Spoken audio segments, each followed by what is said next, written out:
¡Yupiti! Buenas noches, familia, amigas y amigos. Bienvenidos a esta su fórmula antinovelas, Lilith en CDN. Estoy con una sonrisa en el rostro y la verdad es que esa sonrisa es de satisfacción, porque cuando yo veo que hay una masa silente que se une en una sola voz para reclamar un derecho que nos compete a todos los dominicanos y es la credibilidad en nuestro proceso democrático, siento que es más que una alarma, sin lugar a dudas es una promesa de esperanza. Las juventudes son las que cambian las naciones, son las que cambian la historia, son los jóvenes los que con su efervescencia, con su pasión, con su compromiso, se atreven a vencer el miedo y a transformar sociedades que ellos entienden que deben de alguna manera responder a esa promesa de futuro que todo joven quiere. Mi hijo Juan Fernando fue al proceso electivo del pasado domingo y vino con una cara muy decepcionada porque justo cuando acabábamos de votar nos enteramos de que el proceso había sido anulado. Es su primera vez, es su primera experiencia y la verdad es que se cortan las alas de la credibilidad y de la fe y la esperanza. Entonces necesitamos como pueblo reclamar ese derecho que tenemos los dominicanos de sentirnos que verdaderamente los sistemas no nos traicionan, que hay una Junta Central Electoral comprometida con un resultado certero y que no hay fraudes posibles. Eso queremos todos los dominicanos sentir. En cuanto al fraude, sin lugar a dudas, indudablemente tenemos que señalar que necesitamos saber qué está pasando, qué sucedió, quiénes son los implicados adentro y afuera, por qué hay tanto hermetismo con la información todavía, que no sabemos ni siquiera si la Procuraduría per se está a cargo de la investigación, porque no ha habido un comunicado de manera oficial para todo el pueblo. Entonces pienso que por ahí pudiéramos empezar a desmarañar esta situación, empezando por decirle transparentemente a toda esa juventud que quiere un futuro mejor y a todos nosotros, decirnos qué sucedió. Somos vulnerables, los sistemas son vulnerables, pero si hay transparencia y sabemos lo que pasó, es mucho más fácil poder en una sola voz también garantizar un mejor proceso y más credibilidad para el 15 de marzo, que pienso que es el objetivo que como país todos necesitamos asumir, porque la inestabilidad de un país y a nivel también internacional, nuestra imagen no es juego y debemos todos poner nuestro grano de arena y nuestra voz y nuestros sentimientos, así que así estoy yo. Aquí tengo, y Angie también, Angie? Y vinimos de negro de casualidad, pero también sentimos, sí, esa solidaridad. Ahorita seguro también nos comunicamos allá con toda esa masa de jóvenes dominicanos que está frente a la Junta haciendo su manifestación pacífica y esperamos que no aparezca por ningún motivo una bomba lacrimógena ni ningún tipo de amenaza para estos jóvenes que tienen todo su derecho. Entonces ya ahora sí les cuento todo lo que tenemos en el contenido de hoy. Aquí tengo a Angie Santana, nueva vez la presento y vamos a hablar con Angie un tema que ella ha traído que me encuentro súper interesante. Además yo quiero terapiarme, Angie, porque la culpa se maneja. Así es. La culpa, sentimiento castrador o respuesta humana. Eso lo veremos con nuestra psicóloga y terapeuta de familia y pareja. Y luego seguimos con dos bloques de nuestra tertulia publicitaria. Estos jóvenes también, bueno, van a participar con ustedes analizando cantidad de cosas que todos los emprendedores, estudiantes, empresarios, bueno, el público en general debe saber. Y es cuál es la diferencia entre la estrategia y la táctica. Obviamente lo vamos a analizar en el ambiente publicitario, que es donde ambos se desempeñan. Hablo de David Montaño, director de estrategias, y Félix Ferreras, director creativo, chulísimo. Ustedes van a ver que uno parece una cosa y otro es la otra, pero es una parejita chulísima, quienes forman parte del equipo de trabajo de TVWA Dominicana y gracias a DEC tenemos esa tertulia chulísima para refrescarnos y llenarnos de, bueno, ideas originales. Aquí con Angie, cuéntanos, Angie, la culpa. La culpa, ¿qué sentimiento es ese, verdad? Eso es muy castrador. Totalmente. Sí. Yo digo que dentro de todos los sentimientos que nosotros como seres humanos podemos experimentar, la culpa tiene el poder de enterrarnos, sepultarnos y ponernos cementos arriba. O sea, el sentimiento de culpa, si no es adecuadamente manejado, puede acabar con nuestra vida humana. La culpa genera una baja autoestima porque tú te sientes que fallaste, no te perdonas tú mismo, entonces sientes también que las cosas que te salen mal quizás es fruto de esa pata, de esa culpa que tú cargas, esa de eso mochila. Que hiciste o de lo que no hiciste. O lo que no hiciste también. Así es. Por omisión también. Por omisión también sentimos culpa. ¿Qué dices tú entonces con relación a la respuesta humana? O sea, ¿qué es lo que pasa con la psiquis humana? ¿Por qué manejamos la culpa de esa forma? Mira, la culpa es un sentimiento, como dije al principio, que es normal que sea sentido por el ser humano. O sea, sí es una respuesta, siempre y cuando estos síntomas estén dentro de un espacio adaptativo. Cuando hablo de un espacio adaptativo es porque yo sé que cometí un error, que tomé una decisión no adecuada o que no lo hice, entonces siento ese remordimiento y ese dolor por el resultado obtenido. Sin embargo, ese dolor por ese resultado no obtenido o obtenido me trae una enseñanza de que, caramba, la próxima vez debo de no actuar de esa manera o debo de actuar de tal o cual forma. Entonces, ahí es adaptativo y no va a pasar de ahí. ¿Qué pasa cuando los síntomas de la culpa se vuelven desadaptativos? Cuando yo no me quedo en el aprendizaje y que más allá del aprendizaje yo me torturo día a día por qué lo hice, o porque quizás, no lo hice. Angie, perdón, pero quizás vuelve a meter la misma pata. O sea, hay cosas que tú de ti que no te gustan, vamos a decir, una acción, un accionar, digamos, y tú lo sientes que no estuvo bien. Y luego tú lo asumes como culpa, pero luego entonces vuelve y lo repites. Imagínate la culpa ahí, la culpa al cuadrado. La reculpa. La reculpa. La reculpa. Bueno, pasa por eso, porque nos enfrascamos tanto en sentir el dolor y en hacernos el harakiri, en darnos latigazo por ese error que cometimos, que no tomamos tiempo para analizar qué me llevó a mí a cometer ese error.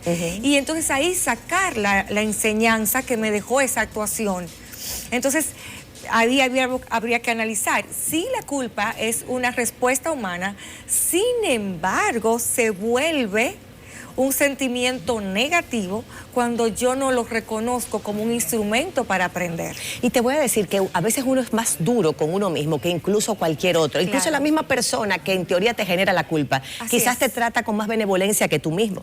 Pero me fijo que justamente cuando uno tiene ese tipo de accionar, no justifica que quizás hay una provocación o un origen de ese sentimiento. Uno no trata de comprenderse a uno mismo. Oye, tú tienes molestia, tienes pique, te sientes mal, pero bueno, fue por esto y esto, tienes razón. No queremos que te moleste, ni que le hables mal a nadie, ni que lo ofendas, pero tienes el soberano derecho de sentirte dolido, molesto. Eres un exactamente. Ser humano y porque a veces uno no se da esos permisos de su sentir, los sentimientos que fluyen, ¿no? Totalmente. Mira, como tú mismo mencionabas, nosotros como personas somos los jueces implacables de nuestras acciones.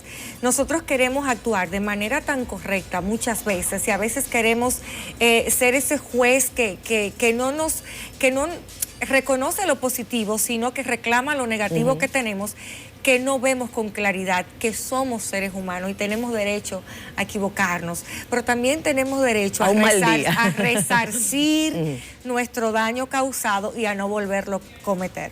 Tiene mucho que ver dentro de la conducta humana el hecho de cómo yo fui criada y cómo a mí me enseñaron que se deben de respetar las reglas y las normas tanto a nivel social como a nivel familiar. Que esas reglas, Angie, siento que muchas veces hacen que las personas tomen decisiones con las que no se sienten emocionalmente o instintivamente a gusto, sino por cumplir un rol.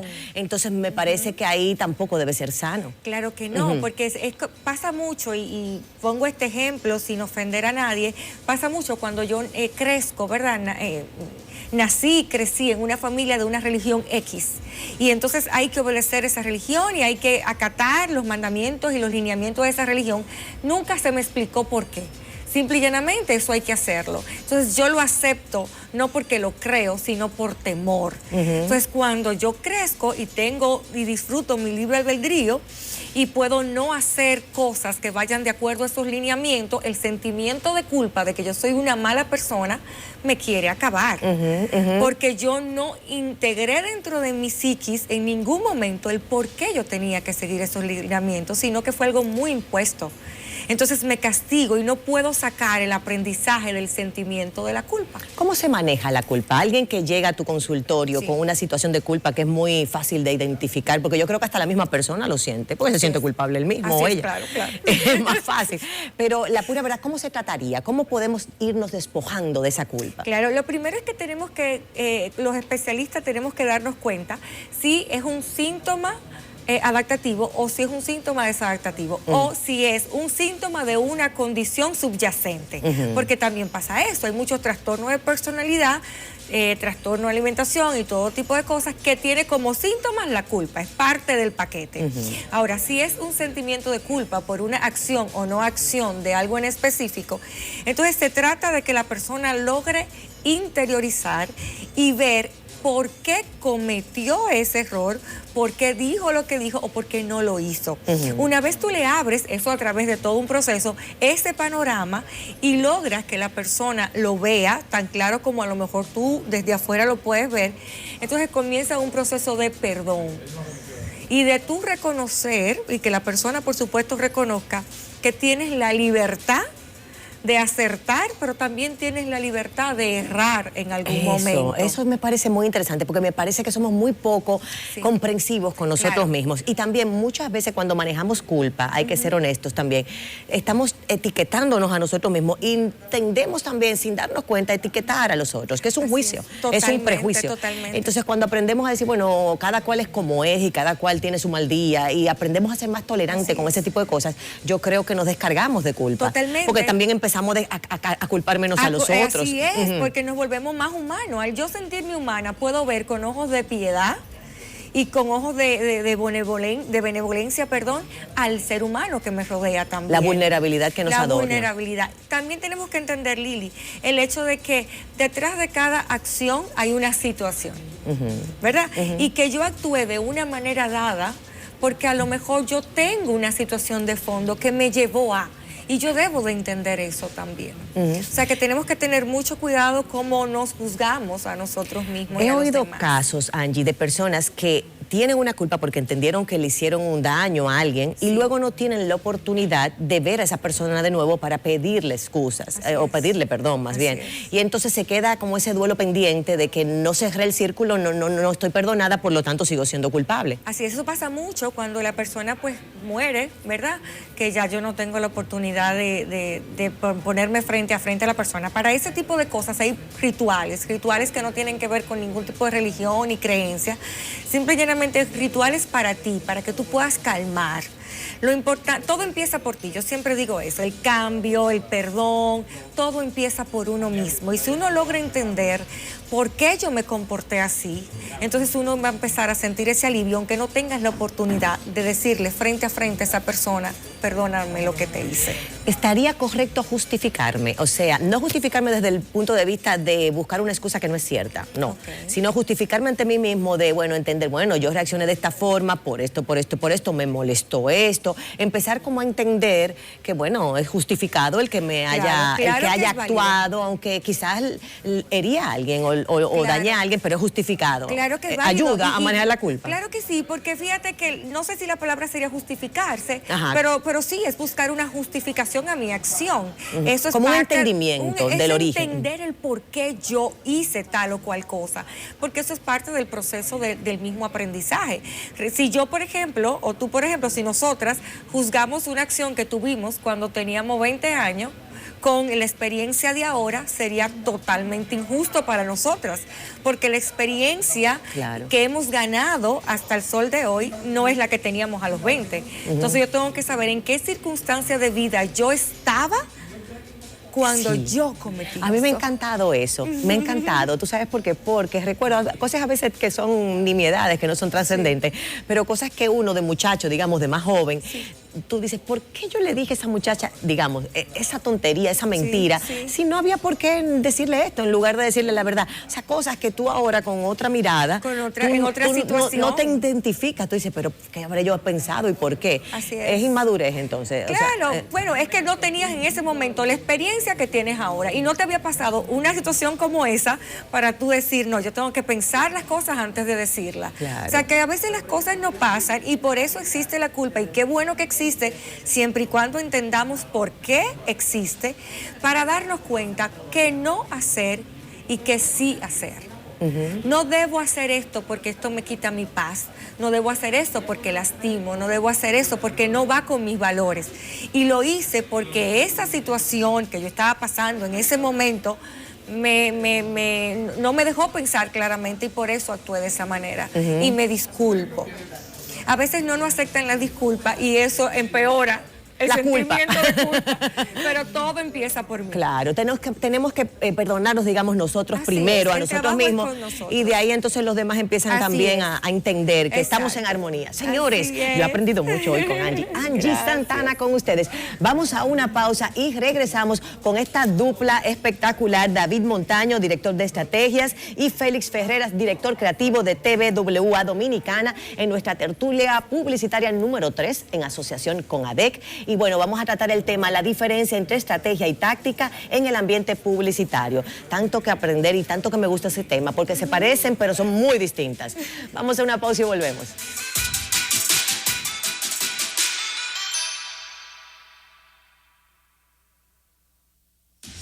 Ay, pero miren ahí para que ustedes vean este afiche de ADEC y Lili en CDN. Bueno, aquí estamos de vuelta, pero antes de entrar en materia, porque esto es señores, estos son 2 bloques profundos para aprender de estrategia y táctica, quiero convidar, ¿cómo se da? Convocar, motivar, por supuesto, también a toda la población dominicana y a ustedes dos también, a comer nuestro pollo, el pollo local, fresco desde la granja directo a su mesa. Y el pollo local, como es fresco, tiene mucho más sabor. Así es que ya lo saben, a comer el pollo de aquí. Eso. ¿Tú comes pollo? Claro. ¿Cuál es la muchísimo. parte del pollo que te gusta? La pechuga. La pechuga. ¿Y a usted, caballero? Igual, la pechuga. Pues aquí vamos a pelear porque yo soy pechuguera también. Señores, y entramos en tertulia publicitaria y aquí tengo estos exponentes que me encantan. Miren, de este lado, que se sepa, que él se ve todo él tan serio con sus lentes y su saco, tenemos aquí al director creativo.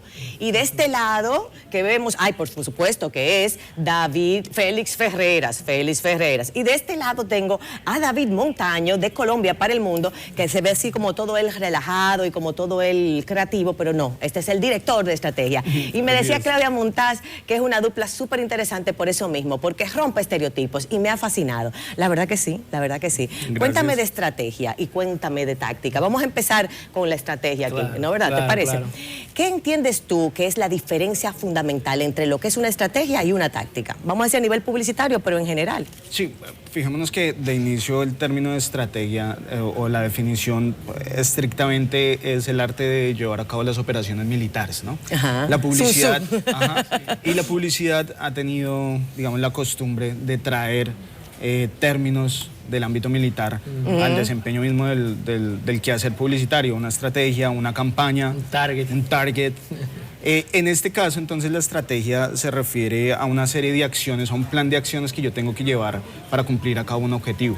Y ahí, en esa misma definición, es donde se traza la diferencia entre lo que es la estrategia y lo que es la táctica, porque la táctica van a ser esas acciones que te permiten a ti cumplir con la estrategia. Si yo lo sigo bien, y empezando por esa misma definición que tú señalas, la estrategia es algo más a largo plazo. Correcto. Sí, claro. Y la táctica es más cortoplacista, más reacción inmediata de acuerdo al mercado, ¿cierto? Totalmente, exacto. Entonces, en el proceso creativo, pregunto yo, ¿cómo se genera el ambiente estratégico? Porque aparentemente debe ser la primera parte, ¿cierto? Antes Sí, de que lo entres ideal. tú como creativo en acción, Así es, ¿cierto? así es. Félix, entonces, ¿qué dices tú? ¿Cómo inicias tú ese proceso estratégico con una marca?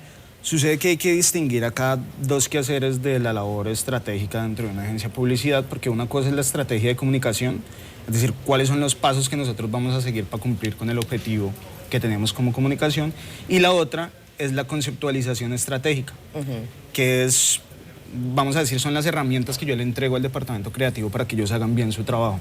No es lo mismo entrar a ciegas, dando tiros al aire a la hora de construir una campaña, que si yo antes le he escrito a mi compañero, mire, la audiencia a la que nosotros le vamos a hablar es así. Es como un brief estratégico. Exacto, vamos a hablar de un debrief, pero ese debrief estratégico está compuesto de un análisis muy concienzudo de la audiencia, es decir, cómo son las personas a las que nosotros les vamos a hablar, y luego de cómo es nuestra marca y en qué contexto vive esa marca. Adicional, un componente que es característico de TVWA es incluir el análisis cultural en el tema, y que es en últimas por lo que tiene el colombiano ahora en CDN hablando, porque yo me especializo en el estudio de la cultura, Claro. puntualmente. ¿Pudiéramos poner algún caso de ejemplos donde pudiéramos de alguna manera ilustrar al público en específico cómo funcionaría ese brief? Porque fíjate, una inquietud que tengo, David, es que los targets ahora se entremezclan mucho. O sea, ahora la jovencita se pone la ropa de la madre, para que tú y la madre se pone la ropa de la hija. Entonces, hay un entremezclado de targets O el que jovencito antes... la ropa de la jovencita. Sí, también, claro. Hay qué sé yo, una entremezcla de targets que no era tan definido dividido como antes, que era muy estructurado, por edades, segmentos socioeconómicos. Claro. Ahora hay como una simbiosis de todo, ¿cierto? Sí, sucede que la primera segmentación que nosotros usamos en el ámbito publicitario es la demográfica.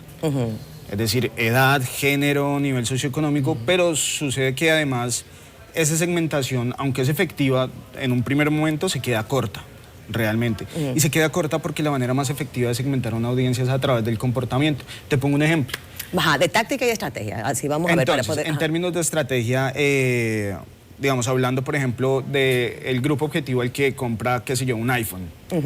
Entonces, la marca tiene en la cabeza que las personas que lo compran es un tipo de persona creativa, un tipo de persona vinculado al sector del arte, pero cuando vos vas a ver la realidad es que no solo ese tipo de personas te está comprando el iPhone. Por eso yo te decía que es más importante segmentar por el comportamiento, es decir, quién efectivamente te está haciendo esa compra, que simplemente por una variable demográfica. De edad o de género. O de género. Claro. Cuando tú tienes un target ya definido, ¿qué vamos a decir juego? ¿Qué diferencia hace un target de otro para fines creativos? O sea, ¿cómo te inspiras para un target de manera distinta que para otro? Claro, sí, bueno, hay una frase que dice que el que no sabe dónde va, ya llegó. O sea, no va, al final del día no va para ningún lado. No va nada. Entonces, partiendo de lo que David estaba diciendo, la idea es primero tener un norte general como marca para una campaña que tú vayas a trabajar, y luego de tú tener ese norte, entonces tú conceptualizar, y ese concepto, de ahí salen varias ideas que pueden ir a cada una hablándole a una audiencia diferente. Claro, lenguajes distintos. Exacto, utilizando un lenguaje distinto. Vamos a suponer, tengo a la madre, pero también tengo al adolescente. Y a ambos les puedo hablar en su idioma, en su forma, pero partiendo de un mensaje o de un concepto sombrilla, de un concepto base que está alineado a una estrategia previamente trazada. Y si tú te fijas... ¿Ese concepto base sería el objetivo de posicionamiento? Bueno, depende. El concepto sería la bajada estratégica o ¿cómo le llamaríamos ya como la campaña que vamos a través de la cual vamos a llevar la estrategia a cabo? Como un eslogan, como una especie de posicionamiento, leo yo, pero no sé, dime a ver. Ajá. Exacto, sí, es como básicamente el concepto es la base. El concepto está muy conectado con el mensaje. Dame un ejemplo también, Félix, para ver, o sea, de un concepto, de un producto, por ejemplo. El concepto, te lo voy a poner como un ejemplo que no tiene que ver con la publicidad. Vamos a ponértelo con el ejemplo de la música. Vamos a poner un álbum musical, es un concepto. Las ideas que tiene son las canciones. El concepto, vamos a suponer, es la sombrilla. Las ideas, el nombre del álbum. El nombre del álbum, la forma del álbum, el sonido del álbum. Claro. Es un álbum que tiene 12 canciones y cada una de ellas son las tácticas. Claro, tú tienes un concepto general que podemos decir que es higiene, por decirte algo. Felicidad. O felicidad, excelente. Y entonces sobre eso tú interpretas cómo cada uno de esos segmentos de mercado puede, vamos a decir, apropiarse de esa felicidad. Tú que una canción de ella vaya destinada al adolescente, otra canción vaya destinada a una madre. Entonces, si tú te fijas, hay una estrategia, hay un concepto que como decir, es el álbum. Y las ideas o las tácticas son cada una de las canciones que tiene el álbum. Vamos a suponer, el cantante se quiere posicionar, hacer un lanzamiento, y la estrategia es visibilidad, que la gente lo escuche. Hacemos el álbum, lo conceptualizamos y cada una de las canciones son las ideas o las tácticas que va a tener el álbum. Claro. Habla Félix de un, vamos a decir, lenguaje distinto para cada uno de estos segmentos, de acuerdo a, obviamente, la planeación estratégica o el debrief que tú le des. Pero me pregunto yo, ¿cómo creativamente él conoce el lenguaje de cada uno de esos segmentos? Es la parte estratégica que debe informarlo, ¿cierto? Sí, fíjate que en el ejercicio de comunicación que nosotros planteamos en toda campaña publicitaria, vamos a hablar de que está un emisor y un receptor, ¿no? El emisor en este caso es el anunciante y el receptor la audiencia a la que nosotros tenemos que llegar. Para que el mensaje que construye el emisor llegue a la audiencia de la manera que debe llegar, tiene que estar construido en el mismo código de la audiencia. Y para que eso suceda, la única manera de entender ese código es entender la cultura de esa audiencia, de cómo son ellos, cómo hablan. Eso es investigación de mercado que tú haces. Investigación de mercado, claro. Y eso es aplicado a eso. Ahora, evidentemente son los anunciantes los que le pagan a uno por hacer las investigaciones, pero a mí lo que me importa es entender por qué las personas consumen lo que consumen. Porque evidentemente no solo consumimos un producto o una marca, sino consumimos lo que representa ese producto o lo que representa la marca. La marca. Se señala muchas veces que la estrategia es un poco romántica, que en el mundo de hoy necesitamos reaccionar más rápido. De hecho, uno lo ve en redes sociales, que todo es táctica, diría yo.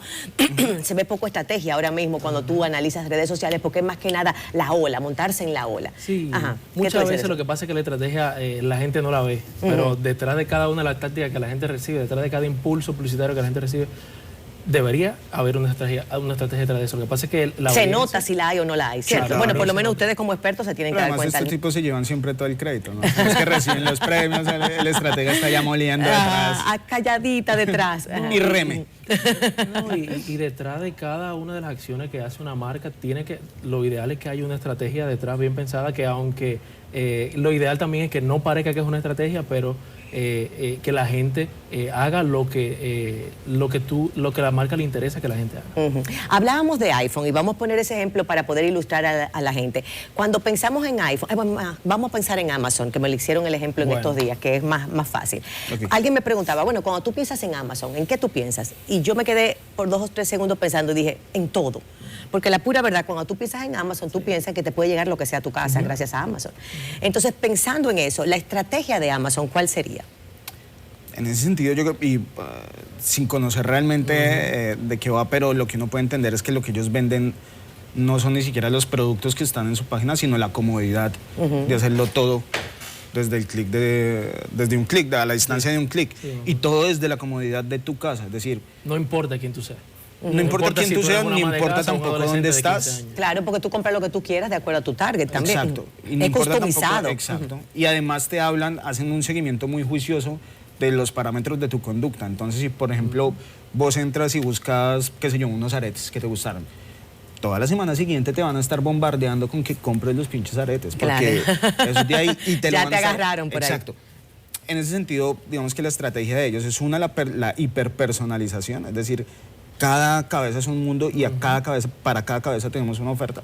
Pero además el tema de la comodidad también como gran concepto que está detrás de eso. Es decir, yo ya no tengo que ir a un supermercado, no tengo que ir a una tienda de ropa, no tengo que ir a una tienda de tecnología, lo hago todo desde mi casa. Y fíjate que esas son tendencias ya de mercado, David, porque ya la gente todo es delivery, Uber, ¿cuál es la otra ahora? Bueno, no quiero dar marcas, pero la que también tú pides algo, Globo, perdona, ay, no sé, estoy haciendo promoción gratuita aquí.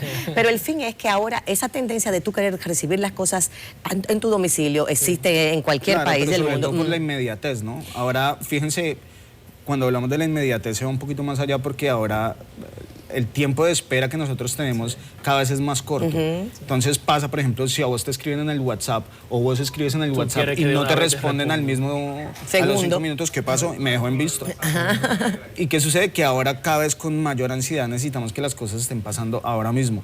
Y hay muchas marcas que se aprovechan de eso y lo hacen muy bien. Claro. De ese tema de la inmediatez. ¿Cuál es la fortaleza de la táctica y cuál es la fortaleza de la estrategia? Mira, vamos a poner eso. Y yo quiero también que Félix nos diga algo aquí. También. Pero, siguiendo en el mismo tema de utilizarlo como un ejemplo, hay 3 conceptos que son básicos acá, que es el objetivo, la estrategia y la táctica. Entonces vamos a suponer un país X, un país inventado, un país que no existe.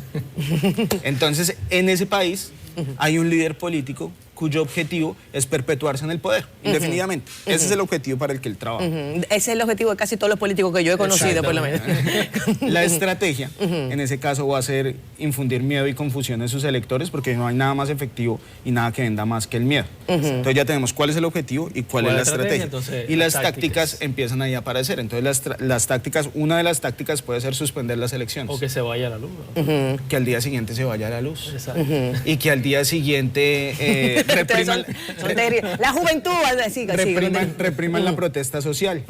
Todas esas son tácticas puntuales que están ayudando a cumplir la estrategia, que recordemos es infundir miedo en los electores. Pero si tú te fijas, está conectada una con la otra, no están divorciadas una de la otra. Y la estrategia ya está bien diseñada y la táctica está bien implementada. Todo está también en la implementación bien hecha de la táctica y el diseño. Sin embargo, de la estrategia en ese país supuesto que ustedes señalan, yo país creo X que, que no existe, que no existe, yo creo que puede salir, tú sabes, el tiro por la culata Claro. con la estrategia y la táctica. Señores, vamos a una pausa, pero seguimos con esta tertulia que me encanta, yo estoy fascinada. Vamos a una pausa y volvemos y seguimos hablando de estrategia y táctica en todos los escenarios, porque estos dos le pican a cualquiera. Bye, bye.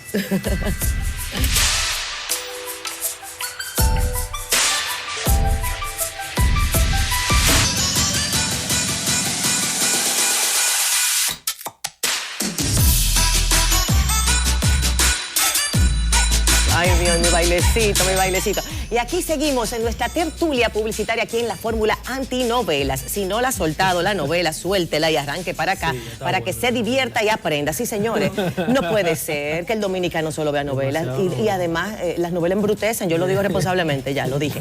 Pero bueno, vamos a hablar de el proceso, Félix. Vamos a arrancar con Félix un poco. El proceso de estrategia y ya del, vamos a decir, el muchacho parido, claro, el parto. ¿Cómo es todo eso? Claro, sí, mira, es muy chulo a veces ver las tácticas, pero o ver una idea o conectar con una idea, pero óyeme, ¿qué tal detrás de todo eso? Detrás de algo que tú ves en Instagram, que te gustó una valla, que te gustó un comercial, que te gustó...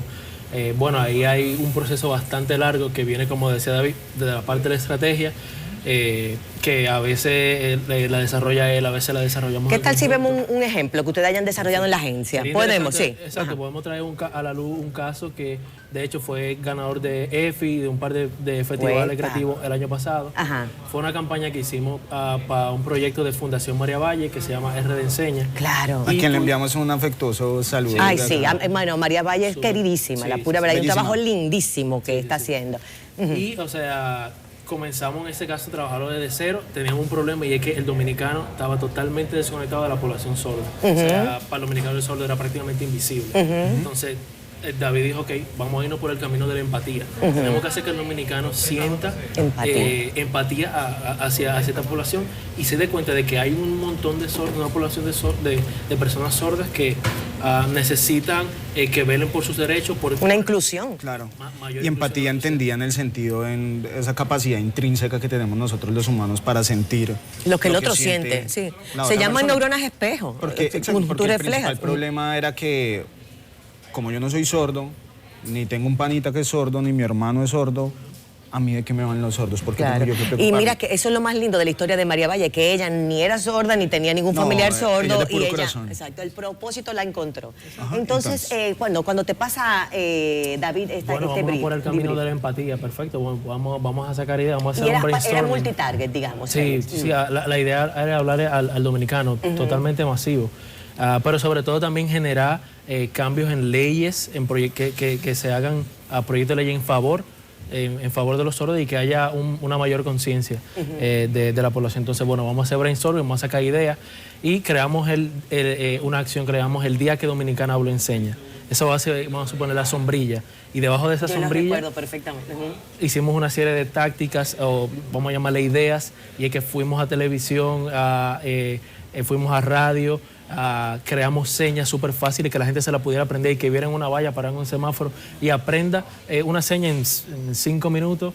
La plataforma también tiene una cuenta de Instagram y comenzamos a compartir, hacer que la gente comparta su seña favorita dentro de la plataforma. Y ese día, de repente, toda la República Dominicana, por todos los medios, comenzaron a hablar el lenguaje de señas y hacer que una población que hasta ese entonces se consideraba invisible fuera totalmente visible a través de todos los medios de comunicación, radio, prensa, redes sociales, exteriores.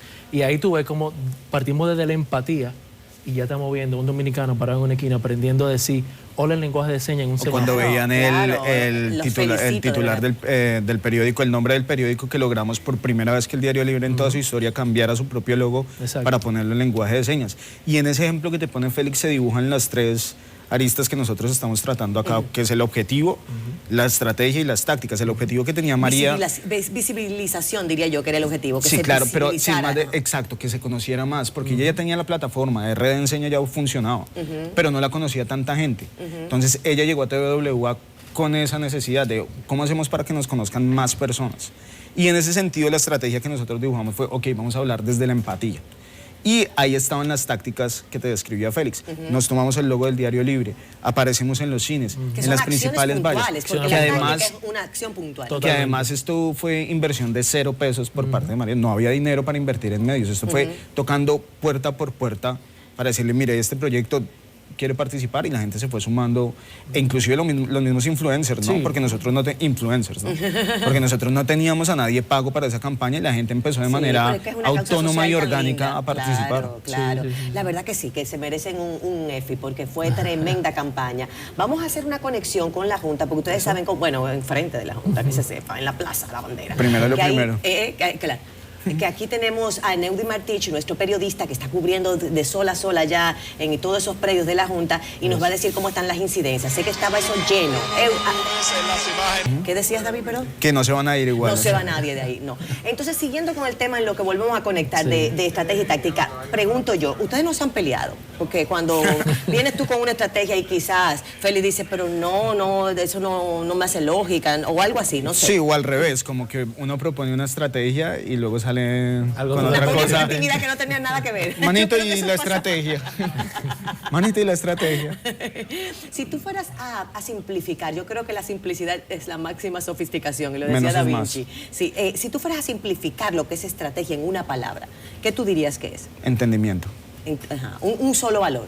Sería un solo valor. Hay que entender todo Claro. y es algo de lo que peca, digamos, la industria publicitaria y razón por la cual han traído a las personas que venimos de las ciencias humanas a que le echen una mano para el quehacer publicitario, porque muchas veces... Tú eres antropólogo, Yo soy antropólogo de la Universidad Nacional de Colombia. Y en muchas ocasiones las campañas se construían con foco en la creatividad. Sí. Yo quiero hacer una campaña chula. Romper, como decían, vamos a romper. Pero perdían el foco de que estaban hablándole, qué sé yo, a madres de familia. El valor que otorga la estrategia es precisamente la posibilidad de entender a la audiencia a la que tú le estás hablando. Y que además que es una fortuna que para mí que me pagan precisamente por lo que sé hacer y por lo que me gusta hacer. Todo se fundamenta mucho en investigación. Tú investigas mucho. Sí, claro. Y cualitativamente, cuantitativamente. La pregunta es fundamental en una investigación, lo que tú preguntas. Yo pienso que ahí está todo. ¿Cómo creas tú ese cuestionario que tú le vas a hacer a ese target para ese producto? Lo primero... Recién yo salí de la universidad, lo primero que empezamos a hacer, lo primero que empecé a hacer fue precisamente trabajar para una agencia de investigación. Entonces, una de las enseñanzas de una persona con la que yo trabajé, que se llama Sandra López en Colombia, era, hay que guiar un poco la entrevista. Usted sabe que usted quiere averiguar sobre un tema puntual, pero si usted entra preguntándole a la persona sobre eso, las respuestas van a ser sí o no, o porque me gusta y ya. Exacto. Entonces, para poner cualquier ejemplo, para averiguar sobre bujías de autos, tengo que entrar primero preguntando cuál es la diferencia entre un usado y un nuevo y por qué comprar usado versus nuevo, e ir guiando. Claro. Ahora, otra cosa es que el guión debe funcionar como, precisamente eso, como un guión, ¿no? No es como una camisa de fuerza que tú tienes que seguir pregunta por pregunta. Lo importante es tener la oportunidad de hablar con la otra persona, de mirarla a los ojos, de comparar si lo que te está diciendo lo expresa también con sus manos, con su mirada, con su cuerpo. Sí, hay muchas formas de hablar. Estamos cerrando, Félix, porque nos queda un minuto y medio de contenido. Viene la loto, no me puedo pasar. Pero la pura verdad, entendemos que una estrategia llega a ti y luego a través de la creatividad, entonces tú empiezas a hacer movimientos y acciones específicas que sustenten esa estrategia y que permitan que la estrategia permee ese target. Que tenga alineada ese objetivo, porque al final del día si me desvío, pues no vamos a cumplir el objetivo con el cual comenzamos. O sea que la creatividad tiene mucho que ver con las tácticas. Claro, totalmente. La creatividad no está con la estrategia. No es estratégica per se, sino es táctica. Es la estrategia traducida. La creatividad básicamente es la estrategia traducida ya en conexión con la gente. En acciones puntuales. Claro. Es como una relación simbiótica, ¿no? Es decir, ni yo podría trabajar si Félix no traduce todas las cosas que yo hago, ni al revés, para él no sería fácil el trabajo si yo no lo alimento. ¿Qué es lo que más te ha disgustado en tu momento para cerrar del ambiente estratégico, desde el punto de vista de un creativo? No, mira, yo creo que, y de verdad no estoy siendo político, sino, no, yo creo que a veces van a surgir opiniones encontradas, pero al final del día se trata en confiar en el criterio de la dupla. Y yo confío en él y él confía en mí, y aunque a veces yo no esté muy de acuerdo en este momento, pues más para adelante digo, mira, en verdad sí tienes razón, y viceversa. Esa conversación se da mucho en todos los procesos. Yo creo que al final siempre llegamos como que a un acuerdo en común, porque estamos alineados y tenemos la misma ambición de cumplir los objetivos y de conectar bien con la gente. Señores, pero una chulería. Entonces, para cerrar, David, ¿qué tú le dices a todos esos jóvenes publicistas que nos están viendo, que quieren entrar en este ambiente? Que no lo hagan. Que lo hagan, que se amanece, que pero... no lo hagan. No, mentiras, no. Sí. No, la verdad es que sean críticos, que siempre se pregunten, siempre hagan más preguntas, siempre se estén preguntando, no den nada por sentado, y ese pensamiento crítico que tenemos nosotros desde pequeñitos, desde niños, que no lo pierdan. Claro, por ese cumplirlo. sentido de asombro ante la Exacto. maravilla de la vida. Caramba, gracias a No, David, gracias a vos. gracias a Félix, una dupla chulísima, Claudia, súper. Gracias a ustedes también por la sintonía. Nos unimos al clamor de toda esa juventud que está frente a la Junta Central Electoral. Pena que no pudimos conectar por problemas técnicos, pero estamos todos en un solo corazón luchando por una mejor República Dominicana y por la credibilidad de nuestra gente en su sistema democrático. Gracias por la sintonía y mañana nueva vez aquí en la Fórmula Antinovelas. Bye bye.